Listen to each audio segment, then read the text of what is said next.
మనం వైకుంఠానికి ఎలా చేరుకోవచ్చో తెలుసా?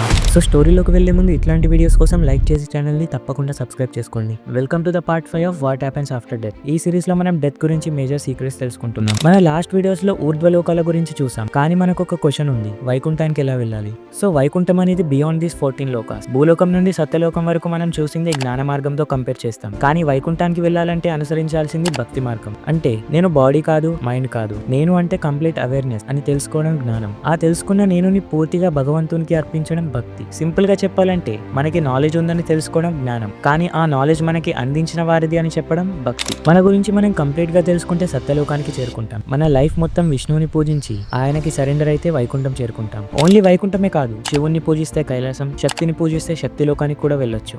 ఇది భక్తి సంప్రదాయాల దృష్టిలో చెప్పబడింది, నాట్ ఇన్ ఫిక్స్డ్ 100% రూల్. కానీ ఇది భక్తి మార్గంతోనే సాధ్యమవుతుంది. వీటన్నిటికీ బేస్ మన కర్మ. ఒకవేళ మన కర్మనే మంచిగా లేకపోతే పాతాళ లోకాలకు వెళ్తాం. ఇందులో ఫస్ట్ వన్ అతల లోక. ఇది మాయా యొక్క కుమారుడైన బాల ద్వారా పరిపాలించబడుతుంది. ఇది ఇల్యూజన్ యొక్క లోకం. ఈ లోకంలో జీవులు నిరంతర సుఖాన్ని అండ్ ఆనందాన్ని పొందుతారు. దీని వలన వారి గ్రోత్ ఆగిపోతుంది. అండ్ ఇది అవేర్నెస్ ద్వారా కాదు, మాయా ద్వారా జరుగుతుంది. ఇక్కడ అసురులు, దైత్యులు, నాగులు మరియు ఇతర అతీంద్రియ జీవులు నివసిస్తారు. సెకండ్ వన్ వితల లోకం. ఇది శివుని రూపమైన హరభవుడు పాలిస్తాడు. అతల లోకం ఆనందానికి అయితే వితల లోకం అధికారానికి. ఇక్కడ జీవులకు బుద్ధి ఉంటుంది, కానీ అధికారం పోతుందనే భయం కూడా ఉంటుంది. ఇక్కడ దానవులు, దయ్యాలు ఆధ్యాత్మిక వృద్ధిని పట్టించుకోకుండా అజ్ఞానంలో జీవించే ఇతర జీవులు ఉంటాయి. అతలం సుఖంతో బంధిస్తే వితలం శక్తితో బంధిస్తుంది. బట్ మన నార్మల్ హ్యూమన్స్ కి ఇక్కడికి వెళ్ళడం అంత ఈజీ కాదు. మోస్ట్లీ మనం పాతాళ లోకంలో ఉన్న నరకానికి వెళ్తాం. అదెలా అంటే